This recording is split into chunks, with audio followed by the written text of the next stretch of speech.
afternoon. So my name is Nicholas Byrne, and as your ANMS president, I would like to welcome you to this evening's ANMS virtual symposium, which is part of our medical procedure education series. So before we get started, I'd like to just remind everybody of the upcoming ANMS clinical meeting on July 26th to the 28th in Baltimore, Maryland. So this evening, our ANMS virtual symposium is entitled Pearls of Wisdom, Neurostimulation in the Setting of Refractory Gastroparesis. We're very pleased that our moderators this evening are Dr. Baha Moshiree and Dr. Jason Baker. Dr. Moshiree is currently clinical professor at Wake Forest Medical University and director of motility at Atrium Health. She has studied disorders of the brain-gut interaction and has been managing patients with gastroparesis for over 15 years. She is actually now the newest PI and youngest member of the NIDDK Gastroparesis Consortium at Atrium Health, in gratitude to Dr. Ken Cook, who recently retired from Wake Forest University. Baha has published several papers on functional dyspepsia and gastroparesis, and is one of our ANMS representatives on the International Gastroparesis Consortiums. Dr. Baker is actually director of the clinical programs at Annex Academy. He is an internationally recognized expert in motility disorders.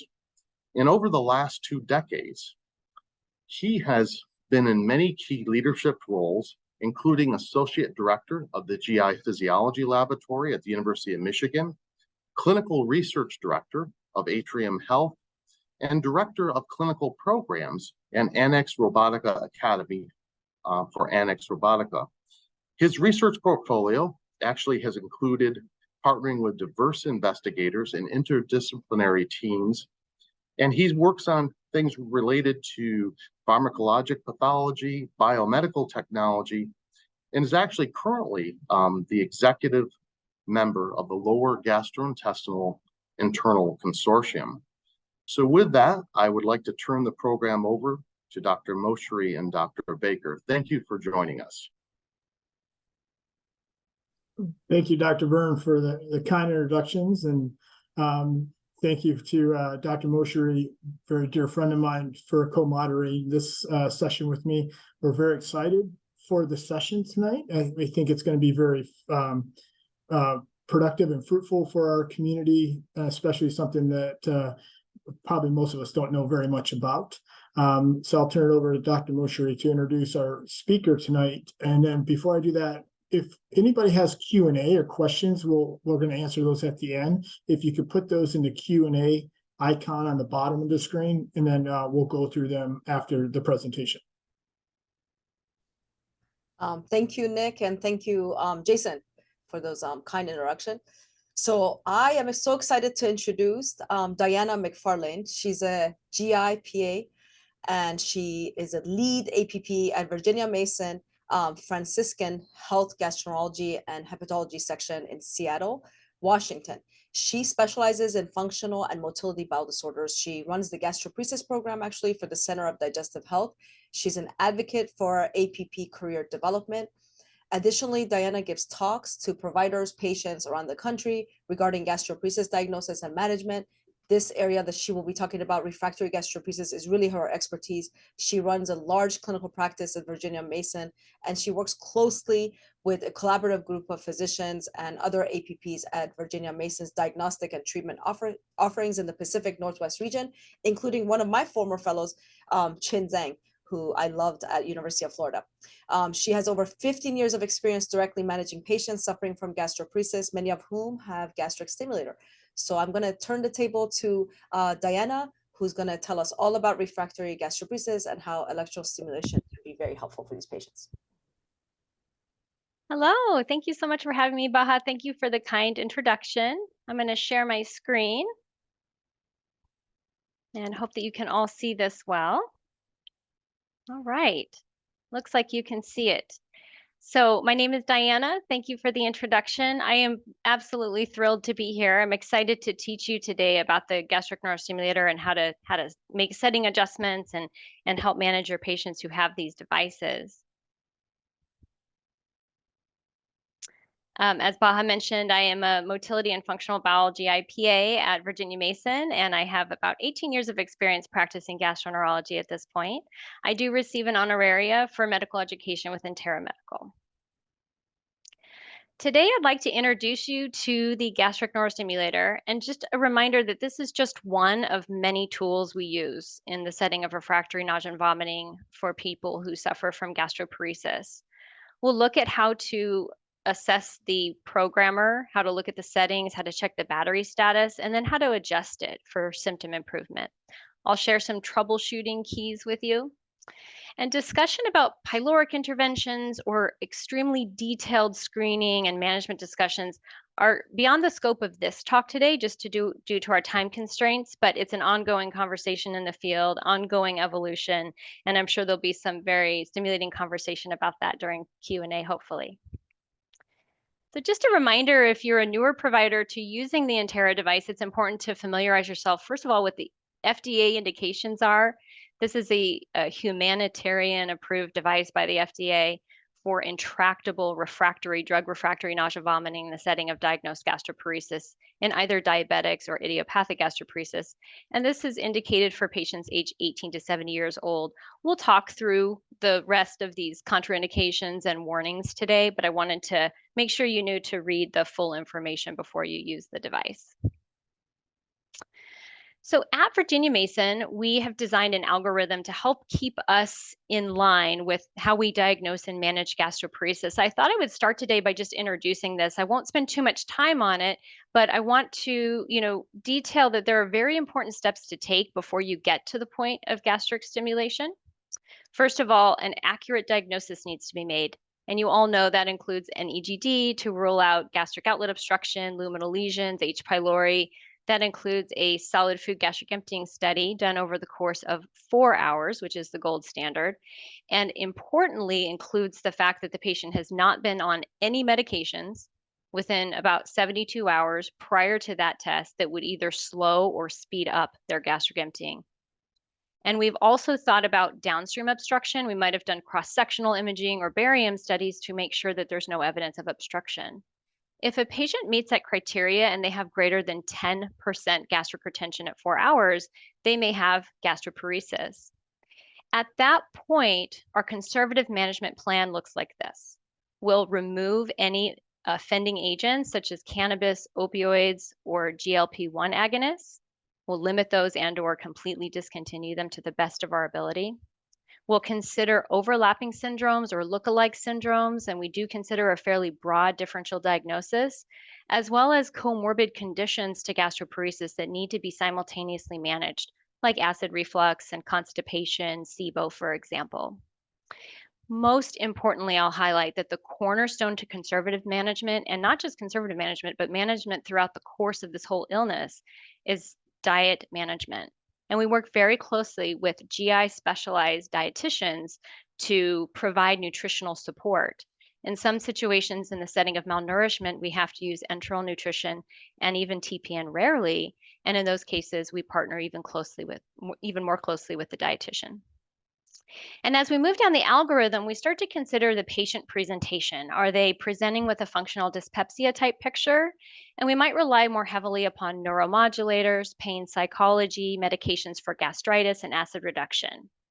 If they seem to be presenting with more nausea, vomiting forward symptoms, we'll try to schedule and combine different mechanisms of action between antiemetics and prokinetic medications.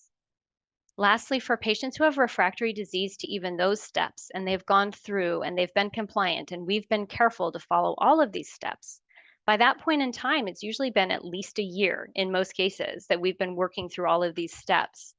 Then we might consider advanced therapies, and that's where you'll consider options like pyloric interventions, gastric electrical stimulation, and in very rare situations, surgeries. I want to highlight before we move on that this algorithm is intended to be bidirectional, which means that even as we move our way down the algorithm, we're continuing to go back up to the top and say, well, did you start smoking marijuana since we talked last? Have you been following the recommendations of the dietitian? How is your acid reflux management? So this becomes a very holistic approach.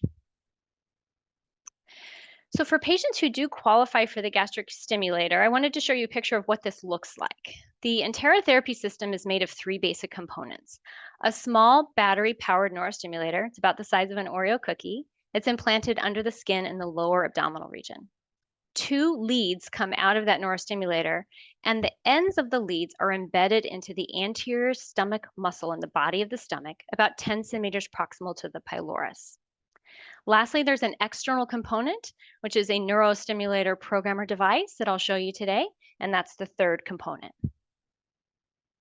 Before we get into the logistics of how to use a neurostimulator, I'd like to show you some data that I feel is important that discusses the effects of the neurostimulator. We could spend 2 hours going over this data, so I just pulled a couple of studies that I think are very salient to this discussion. So in this study, these are the US controlled trials, very famous, from 2010, 2013, looking specifically at diabetic and idiopathic gastroparesis patients, looking at the efficacy of the gastric electric stimulator. These patients have drug refractory intractable nausea vomiting. They have a diagnosis of gastroparesis. This was multi-center, double-blinded, randomized control style with a crossover design, looking at 55 diabetics and 32 idiopathic gastroparesis patients. They all had a gastric neurostimulator implanted, and all of the devices were turned on at the onset of the study and were left on for about the 4 to 6 week period after surgery. Then the groups were randomized between an on group and an off group that lasted 3 months. Each of those groups then switched to off and on respectively. And lastly, all of the patients had an open label on period for 4.5 months. And at 12 months, they looked at the weekly vomiting frequency as well as several other secondary endpoints like total symptom score, quality of life. Did it change the gastric emptying? Did it change glycemic control, hemoglobin A1C, hospital admissions, and such? And there were many findings, but I will highlight that diabetic and idiopathic gastroparesis patients enjoyed a significant symptom reduction of 68% and 87% respectively. These were clinically significant findings, and they were the 12-month data. There was some issues with understanding and interpreting the data during the crossover periods, and there may be some neurostimulator washout effect that occurs when you turn it off after it's been on. It can make that part of the data somewhat more difficult to understand. But this 12-month data was fairly convincing that we were really making a difference in the amount of vomiting these patients were experiencing. And the good news is that more recent studies have come out that I think really addresses this crossover problem, and I think we can use that model going forward. I also want to show you this data that looks at long-term outcomes. So this is from the French ministry. It was not sponsored by the manufacturer, and it looks at 10-year data for safety and efficacy of the gastric neurostimulator in this same patient population, refractory nausea vomiting in the setting of gastroparesis. This was retrospective and it was single center. It included 50 patients, and they looked at their 10-year quality of life data. They also looked at vomiting and nausea symptoms. It's important to note that with this study, the way they graded vomiting scores was that a 1-point difference in the score made a 50% difference in their amount of vomiting. So even 1-point change was pretty significant in terms of the patient's experience. So I want you to remember that as you look at these graphs. So looking at this graph on the left is nausea, on the right is vomiting. So we see that at baseline, we had a 2.5 rating for nausea, and then at 10-year follow-up, we had 1.4. That's about a 1-point difference, representing a 50% improvement in nausea over that 10-year period that was sustained. And likewise, vomiting significantly improved over that 10-year period. So we see that patients had more than 50% improvement, 54% of the time over 10 years. Likewise, quality of life scores improved. This was also significant. And 80% of patients rated overall significant satisfaction with this treatment option over time. So at the end of the day, I wanted to share some pearls with you about who is a good candidate for a neurostimulator, who is definitely not a good candidate for a neurostimulator, and where is there a gray area. So in my mind, after review of literature and guidelines and practicing for 15 years, I would say that a patient who's had an appropriate workup, they are diagnosed with delayed gastric emptying, it's diabetic or idiopathic, nausea and vomiting is their predominant symptom, and they have legitimately tried and failed diet, lifestyle modifications, antiemetics, prokinetics, and treating likewise similar conditions, if they're an adult, they're appropriate for a gastric neurostimulator, most likely. They also would be appropriate for consideration of pyloroplasty. Contraindications would be someone who's using narcotics regularly, and there is data that reveals that the neurostimulator is actually significantly less effective in a patient who is also using narcotics. We all know that narcotics increase visceral pain. We all know that they slow down all forms of gastric and or intestinal motility. So use of narcotics in an ongoing manner is definitely a contraindication to using this device. The lookalike syndrome, cannabis hyperemesis syndrome, is very tricky to navigate, and I encourage all of you to share your stories and discuss how difficult this is with each other and discuss how you can approach it. But using cannabis on a regular basis for a long period of time creates this biphasic cannabis receptor situation in the nervous system, where instead of preventing nausea and vomiting, it actually drives nausea, vomiting, and can delay gastric emptying. So that needs to be investigated. Drug holidays for cannabis, in my opinion, should be several months in order to see if symptoms improve. Of course, bowel obstruction is a contraindication, and altered gastric anatomy. You might not even have a gastric body if there's been a bypass or a surgery. A poor surgical candidate, including patients who have peritonitis and ascites, and anyone who needs an MRI. We currently don't have safety FDA indications for using an MRI while this device is in place. Shortwave diathermy treatment should not be applied to a patient who has a neurostimulator. And if they have significant allergy to foreign bodies in the past, that would be a concern. A good example is someone who has completely uncontrolled mast cell activation syndrome, for example.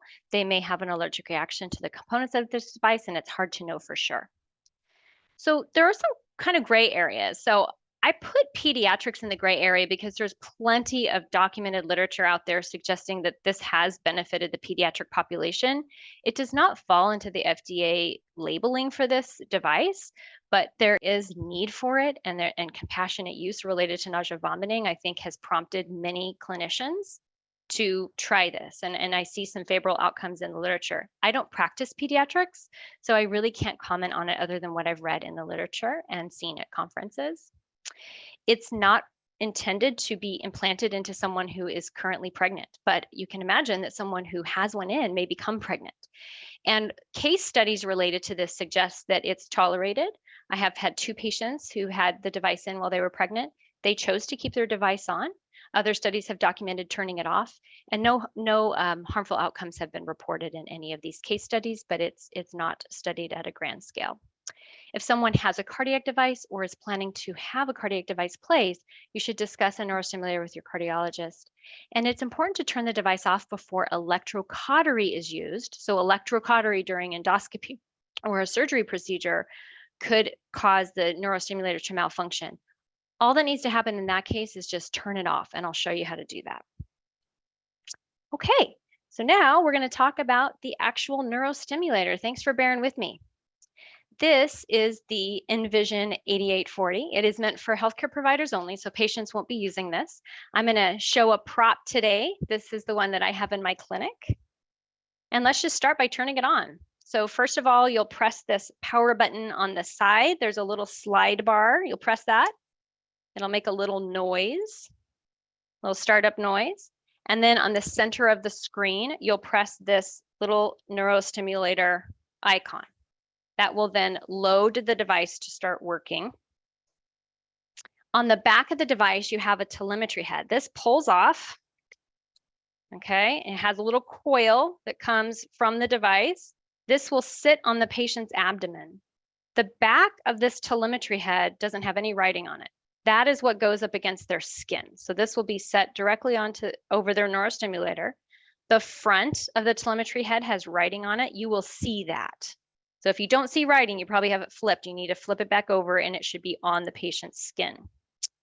The next step is to press into this box that says to begin a session. You can also press the P button on the side of the device. There's a little P button up here that you can press. So once you've done that, you'll get into a you'll get a connection with their neurostimulator and you can start evaluating it. Let's start by turning it on and off. As I mentioned, we might turn it off before someone is going to go through a procedure to have electrocautery. We can turn it on right again afterwards. This is something that a clinic nurse is happy to do in my practice, and they can be sent up to the pre and post-op area for this. So you'll locate this stimulator icon on the top right-hand corner, and that can toggle on or off. When it's on, you'll see this electrical bolt, and when it's off, it'll look like a grayed out stimulator. So it's as easy as that. Next, we check the battery. So at the top of the field here, you'll see these icons. You want to click on the icon to check the battery that looks like a ruler. This is the measurement icon. It's going to measure your battery. If the battery is okay, that means you have enough juice to keep going. If it's low, you have less than 10%. But we don't know if that means days, weeks, or months. So it's a good idea when you see low to go ahead and contact your gastric neurostimulator surgeon right away for replacement. And if you see EOS, that means that the battery is completely depleted, it's no longer firing any energy, and it probably needs to be replaced right away. The next step is to check the flow of your circuit. So remember physics from high school or college. We have a closed circuit, we have the neurostimulator, lead 2 and lead 3 back to the neurostimulator. That's our circuit. So within that circuit, there'll be resistance to the electrical energy, and that is measured by impedance. So the first thing you're going to do is navigate over to the programming screen. It's a bar that has a plus minus on it. This is primarily the screen you're going to be working from. The first thing you want to do is run some electricity through the device by pressing this therapy measurement button, and it will give you the resistance that is detected as you run the current through the circuit. That will be measured in ohms. The voltage is something that you're setting, so it will be the resistance based on the voltage going through the device, and it will then also tell you what the rate of electrical flow is through the device, and that is measured in milliamps as the current. So when you first open it up, you'll see where the voltages are set. You'll press the measurement button, and that will give you an output recording the impedance and the current. So you need to record that information, the voltage, the current, and the impedance every time you check the device, as well as that battery status. The next thing you can do if you need to investigate the impedance further is go to this measurement screen and click the measurement icon. Also looks kind of the same with the wavy line above it.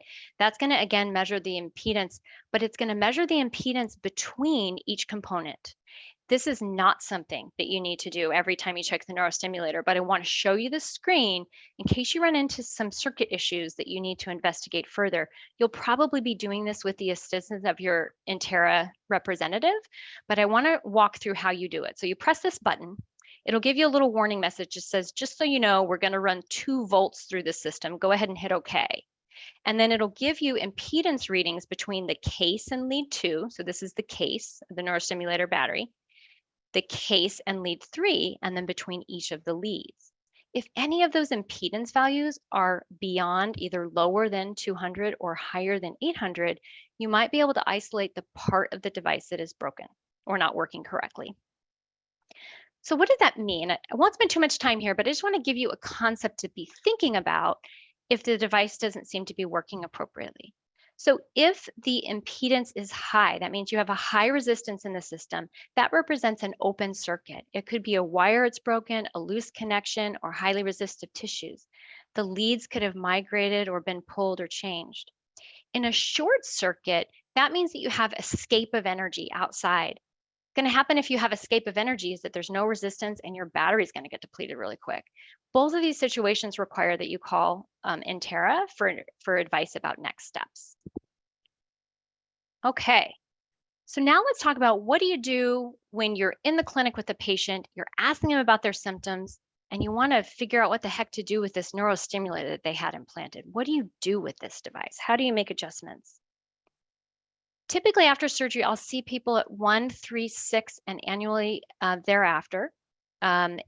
If they're having symptoms and I'm doing adjustment setting changes on a regular basis for symptom management, I'll see them at a minimal interval of about 1 month. It takes a few weeks, I think, for the settings to kind of set in, and there's all these other variables to think about like diet and stress and stuff like that. So I think it makes the most sense to wait at least 1 month between setting changes.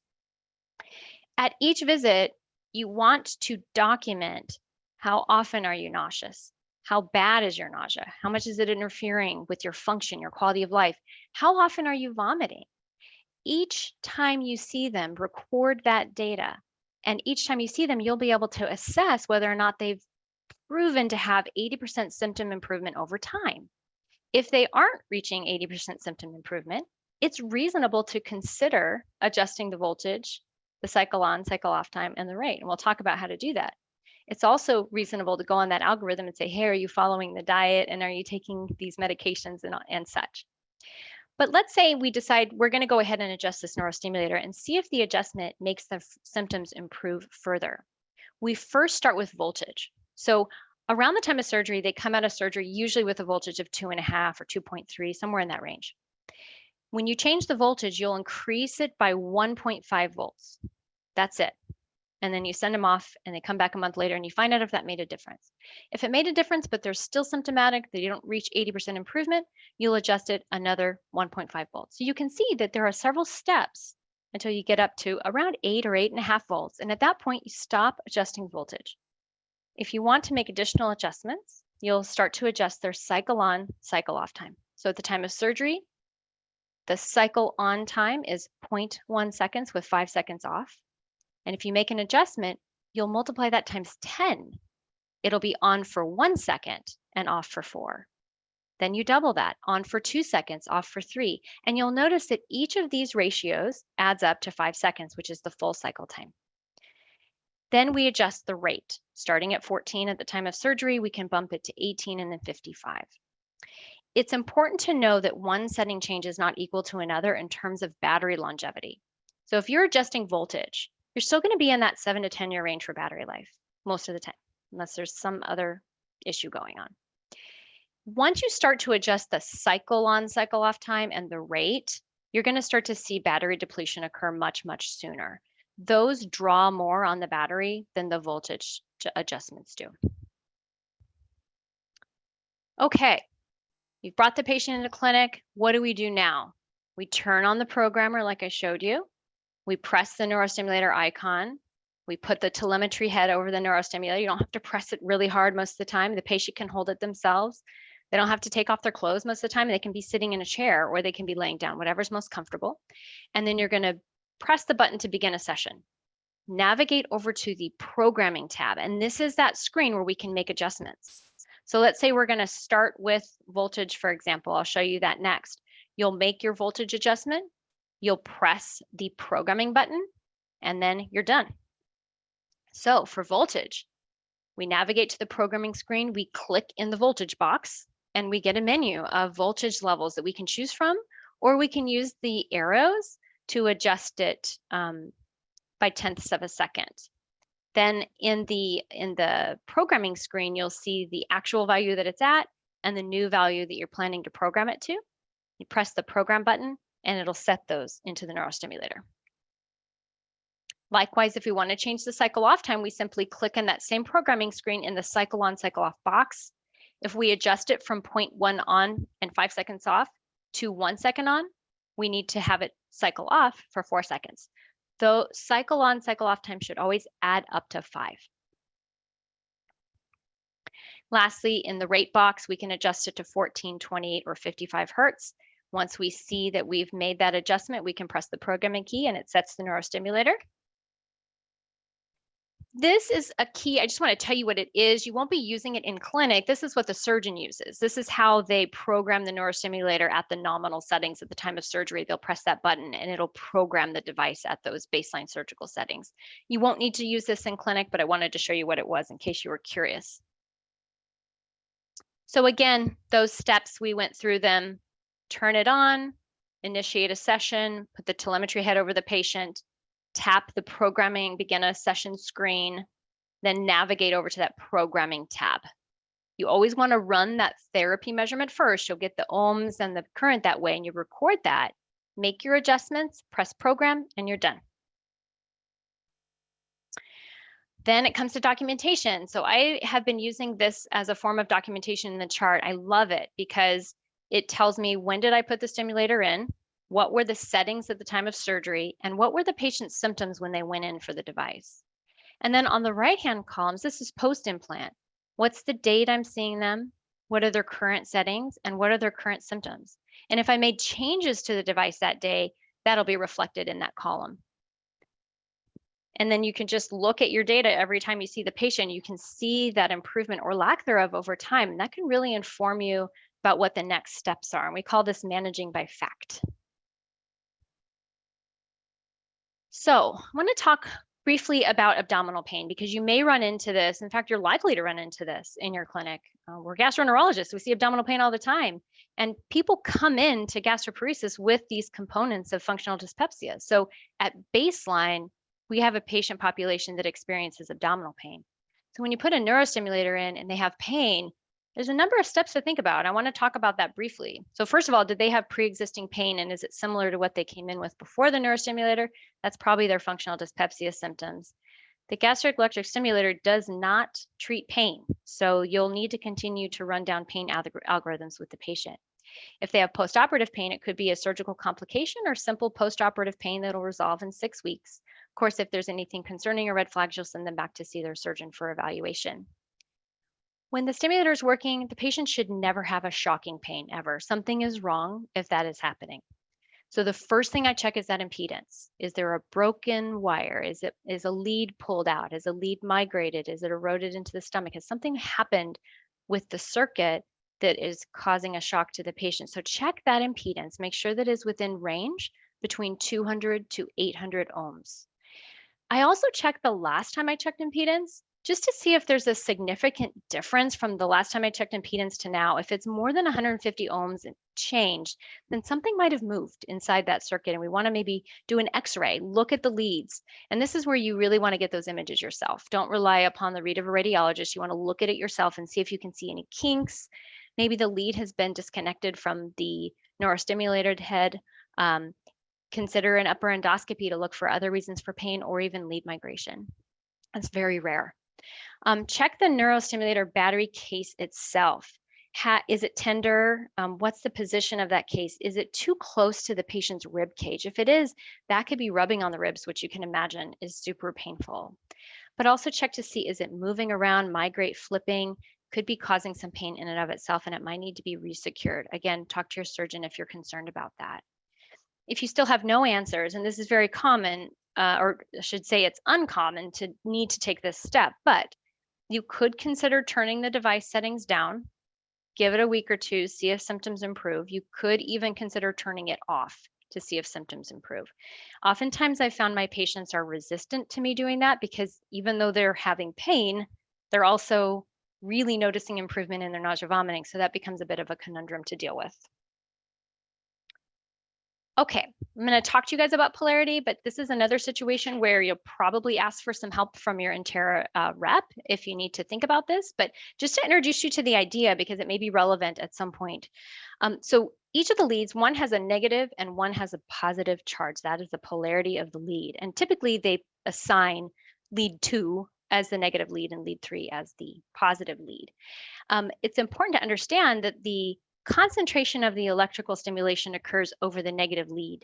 So if you were to change the lead polarity, I'll show you what that looks like, then lead 3 would be negative, and that electrical stimulation field would shift about 1 centimeter or so-ish over to the other side.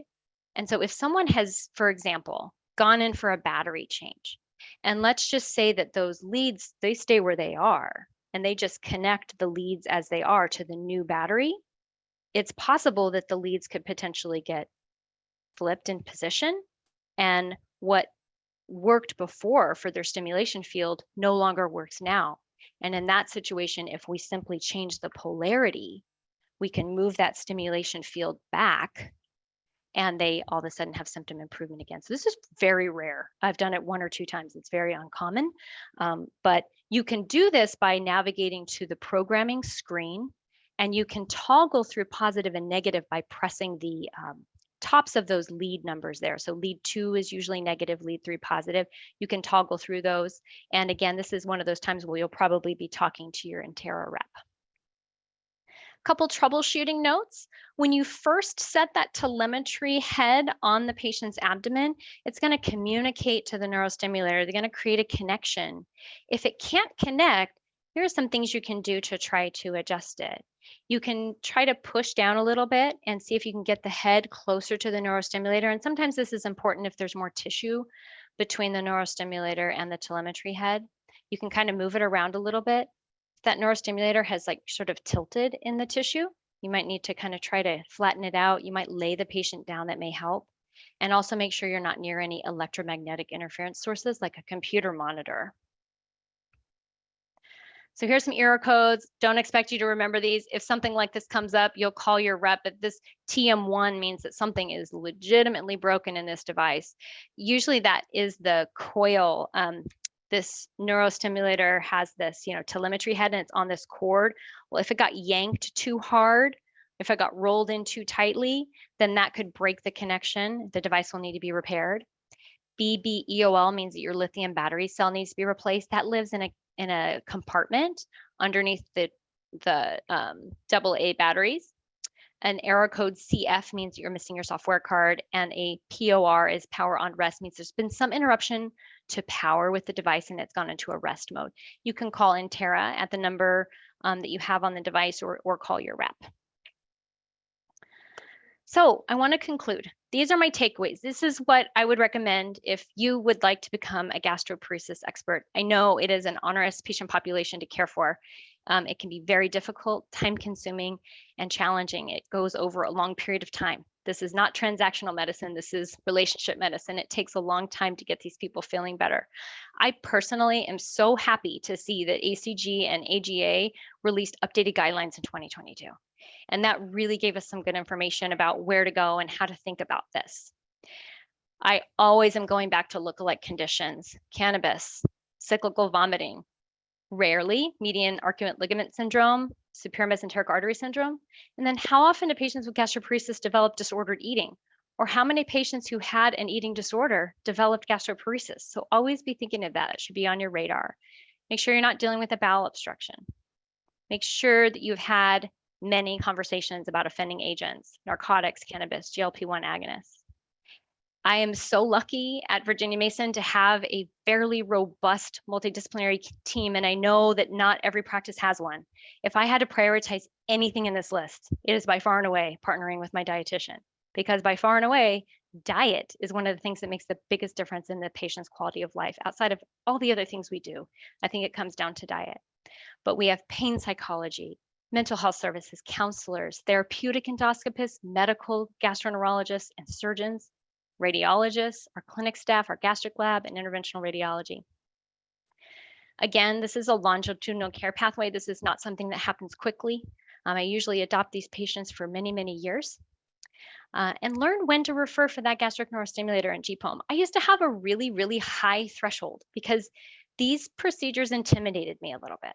But when I started to see the profound quality of life improvement, when I made some of these advanced moves for the people who needed them, it changed my career path completely.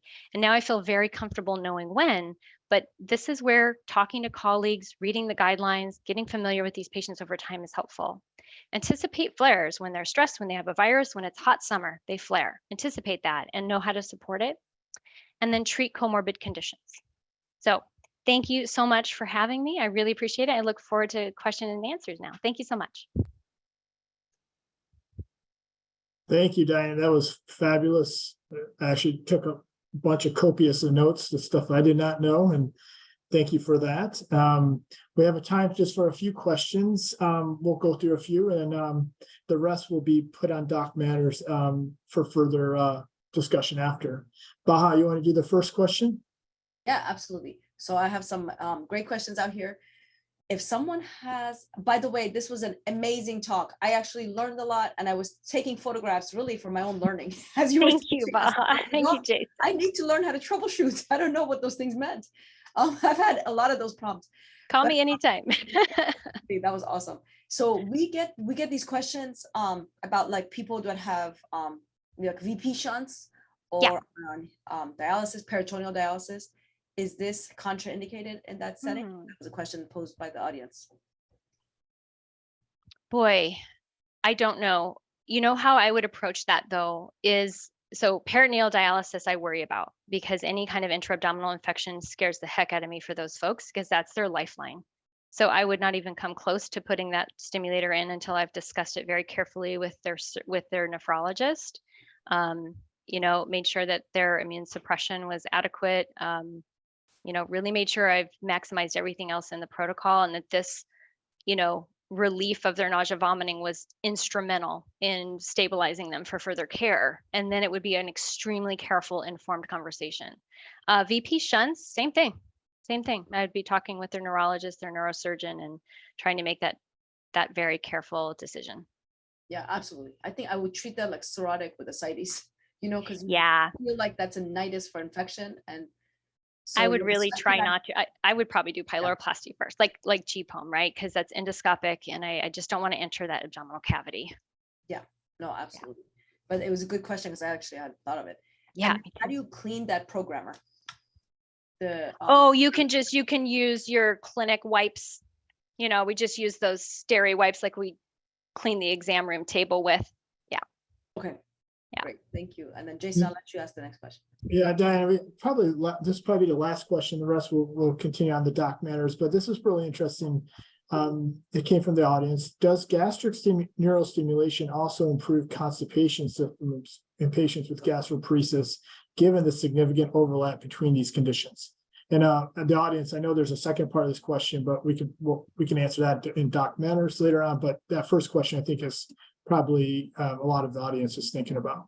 I'm going to say yes, but not directly. The reason I'm saying yes, but not directly is that it does seem like there might be some improvement in the fundic accommodation part of the stomach that accepts food with the neurostimulator. We know it doesn't improve gastric emptying, right?